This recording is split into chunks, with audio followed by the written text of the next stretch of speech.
அன்பின் உள்ளங்களே, இன்னைக்கு இயேசு கிறிஸ்து ஆண்டவர் அமைதியின் அரசர். நன்றாக கேட்டுக்கொள்ளுங்கள்.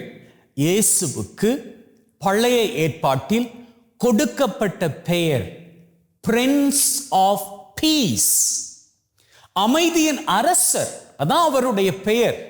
அந்த அமைதியின் அரசர் பேசுறப்போ சொல்றாரு நற்செய்தியில, நான் அமைதியை கொண்டு வந்தேன் அப்படின்னு நினைக்கிறீங்களா? அமைதியை அல்ல, வாளையே கொண்டு வந்தேன்.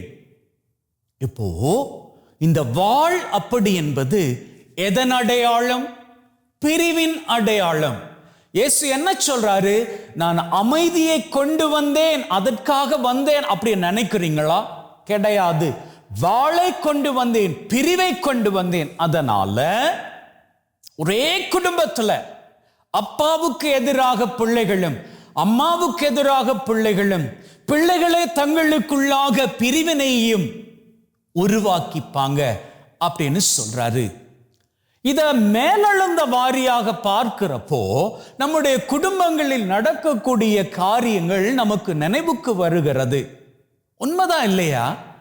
அப்போ நம்ம குடும்பங்கள்ல நடக்கக்கூடிய பிரச்சனைகளுக்கெல்லாம் காரணம் இயேசுவா? அவர் தானே சொல்லி இருக்கிறாரு நற்செய்தியில, அதுவும் குறிப்பாக இன்னைக்கு, நான் உங்களெல்லாம் அமைதிப்படுத்த வரல, உங்களெல்லாம் பிரிப்பதற்காக வந்தேன் அப்படின்னு சொல்லி. நன்றாக கவனிச்சுக்கோங்க.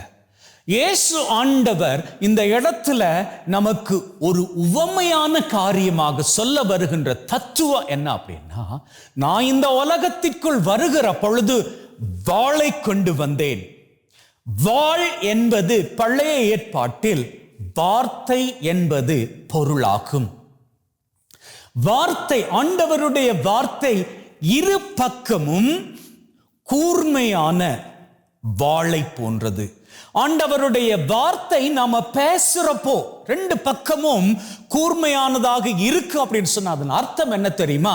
நாம் பேசுறப்போ பேசுகின்ற என்னையும் கேட்கக்கூடிய எனக்கு முன்னிலையில் இருக்கக்கூடிய அவனையோ அவளையும் அது குத்தணும், ரெண்டு பேரையும் அது தொடணும்.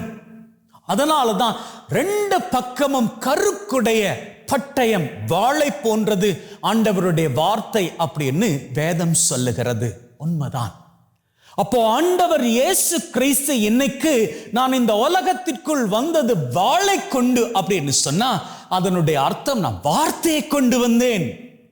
ஏன் வார்த்தையை கொண்டு வந்தேன் அப்படின்னா, நான் வார்த்தை.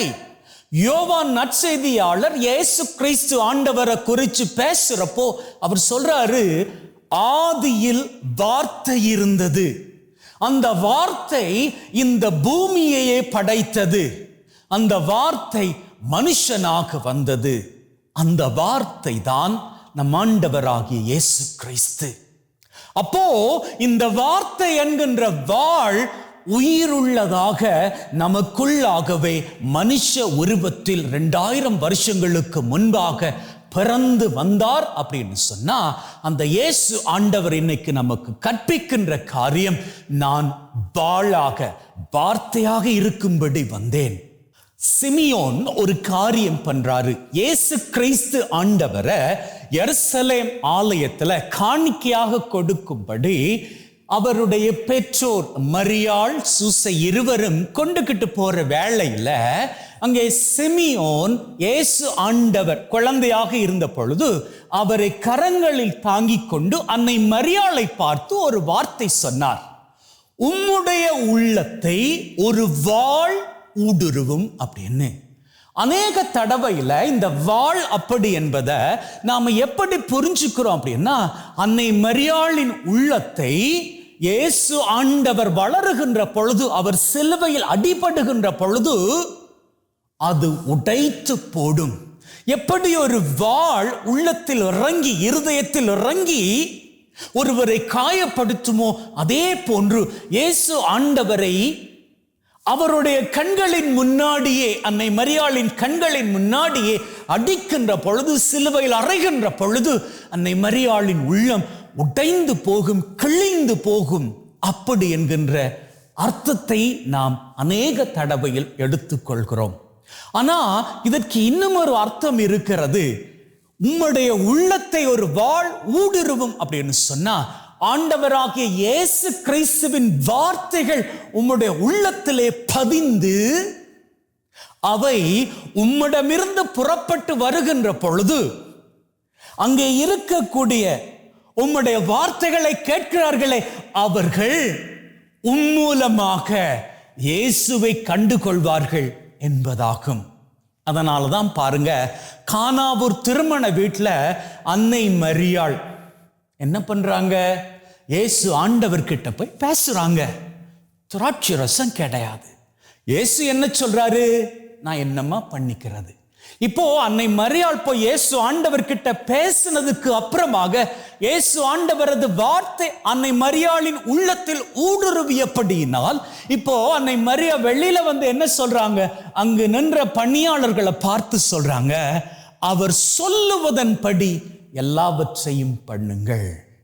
அன்னை மரியாளது உள்ளத்தில் அன்று இயேசுவின் வார்த்தை ஊடுருவியபடியால் அன்னை மரியாள் எல்லாரையும் இயேசு ஆண்டவருக்கு கட்டுப்படும்படி சொல்றாங்க. இன்னைக்கு அதே அன்னை மரியாள் நம்மை பார்த்து சொல்றாங்க, இயேசு ஆண்டவர் உங்களுக்கு சொல்லுவதெல்லாம் செய்யுங்கள். அவர் என்ன சொல்றாரு? நான் அமைதியை ஏற்படுத்த வரல, நான் வார்த்தையை கொடுக்க வந்திருக்கிறேன். என்னுடைய வார்த்தை உயிருள்ள வார்த்தை.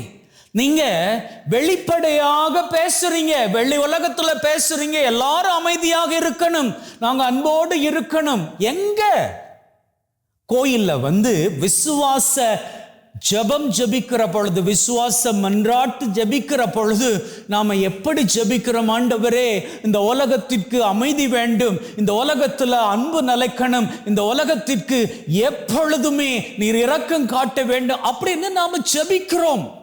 கரெக்ட், நல்ல விஷயம். ஆனா நாம ஜெபிக்கிற அந்த அமைதிய, அந்த அன்ப, இரக்கத்தை நாம இந்த சர்ச்சை விட்டு வெளியில போனா அடுத்தவங்களுக்கு காட்டிக்கிறோமா? எங்கோ தூரத்துல இருக்கக்கூடிய யாரோ ஒரு நாட்டு தலைவருக்கு நாம எப்படியெல்லாமோ கிரிட்டிசிசம் கொடுக்கிறோம். ஆனா அதுவே நமக்கு அப்படின்னு வர்ற வேளையில நாம கரெக்டா நம்ம பரிசோதிச்சு பார்த்து வாழ்ந்துக்கிறோமா?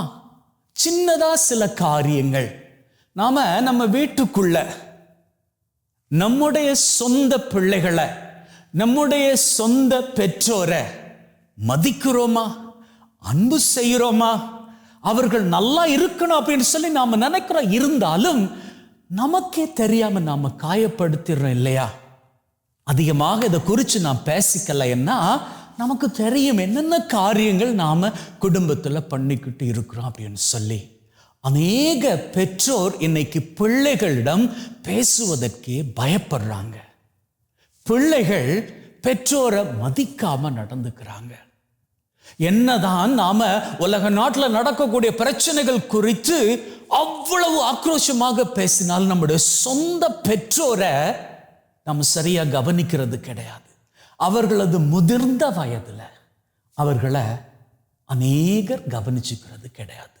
நான் எல்லாரையும் பேசல, யாரெல்லாம் பெற்றோரை கவனிக்காம கனம் பண்ணாம அவர்களை தூரமாக தள்ளி வைக்கிறார்களோ அவர்களை குறித்து பேசுகிறேன். சில வீடியோக்கள் பார்த்திருக்கிறேன், பார்ப்பதற்கே ரொம்ப மனதை உடைக்கிறது போன்று இருக்கும். ஒரு வீடியோ ஷோட் பார்த்தங்க. ஒருத்தன் என்ன பண்றான், தன்னுடைய சொந்த அம்மாவையும் அப்பாவையும் வயசு போன காலத்துல மோட்டார் சைக்கிள்ல ஏத்திக்கிட்டு வந்து ஒரு தெரு ஓரத்துல விட்டுட்டு, அந்த தாயின் தகப்பனும் எங்களை விட்டுட்டு போயிடாதப்பா அப்படின்னு சொல்லி அழுகிற அந்த சூழ்நிலையில அவங்கள உதைச்சு தள்ளிட்டு பைக் எடுத்துட்டு கிளம்புறான். அப்படி அவன் கிளம்புற வேளையில அவனுடைய கெட்ட நேரம் கீழே விழுந்துடுறான். அந்த பெற்றோர், தாயும் தகப்பனும் தங்களை அவன் கைவிட்டு போயிட்டா அப்படி என்பதை கூட பொருட்படுத்தாம ஓடி வந்து அவனை தூக்கி விடுறாங்க. பார்ப்பதற்கே ரொம்ப மனசை உருக்குவதாக இருந்தது. ஆனா அந்த பையன் பண்ண காரியம் என்ன தெரியுமா? அவங்கள உதைச்சு போட்டு பைக் எடுத்துட்டு அவன் போய்கிட்டே இருக்கிறான். இதை ஏதோ நான் நாடகத்தில் பார்த்த கதையாக சொல்லலைங்க, உண்மையாகவே ஒரு வீடியோவில், ஷார்ட் வீடியோவில் பார்த்ததை தான் உங்ககிட்ட பகிர்ந்துக்கிட்டு இருக்கிறேன். ஆண்டவராகிய இயேசு இதை குறித்து தான் இன்னைக்கு பேசுறாரு. நீங்க என்ன நினைக்கிறீங்க? நீங்க அமைதி குறித்து பேசுனா ஏதோ அமைதியின் அரசர்கள் அப்படின்னு நீங்க பெருமைப்பட்டுக்கிறாதீங்க. நீங்க உங்க சொந்த குடும்பத்துல அதை வாழாத வரைக்கும் நான் கொண்டு வந்தது உங்களுக்குள்ள பயனளிக்க போறது கிடையாது. ஏதோ இதை நெகட்டிவான பிரசங்கமாக எடுக்காதீங்க, பாசிட்டிவாக யோசிச்சுக்கோங்க. நீங்க உங்களை பரிசோதிச்சு பார்த்துக்கோங்க. நீங்க கரெக்டாக வாழ்றீங்களா? எல்லாரும் தெய்வம் கிடையாது, 100% தெய்வ சக்தி உள்ளவர்கள் கிடையாது, நேர்த்தியானவர்கள் கிடையாது. ஆனால் நம்மை நாமே கேட்டு பார்ப்போமே, அடுத்தவர்களை நாம் குறை சொல்லுகிற பொழுது அதே குறை நம்முடைய வாழ்க்கையில் இருக்கிறதா, அல்லது அது போன்ற வேறு குறைகள் நம்மிடம் இருக்கிறதா? முதல்ல அதை நாம டீல் பண்ணிப்போம். நம்முடைய கண்களில் இருக்கக்கூடிய மரக்கட்டையை நாம் முதல்ல எடுத்து வீசுவோம். அப்படி எடுத்து வீசுகிற பொழுது அங்கே வாழ் இறங்குகிறது, ஆண்டவரது வார்த்தை இறங்குகிறது. அப்படி வார்த்தை இறங்குகிற பொழுது நம்முடைய வாழ்க்கை மாற ஆரம்பிக்கும். வாழ்க்கை மாற ஆரம்பிக்கின்ற பொழுது அமைதியின் அரசராக இருக்கக்கூடிய அவர் நம்முடைய வாழ்க்கையிலும் அமைதியை கொடுப்பார், மகிழ்வை கொடுப்பார். அப்போது நம்முடைய வாழ்க்கை என்றில் இருக்கும் நிலையிலும் பார்க்க மிகவும் சிறப்பான நிலைக்கு உயர்ந்து வாழ்விலே மகிழ்வின் உயரங்களை சிகரங்களாக தொட்டுக்கொள்ளும். ஆமென்.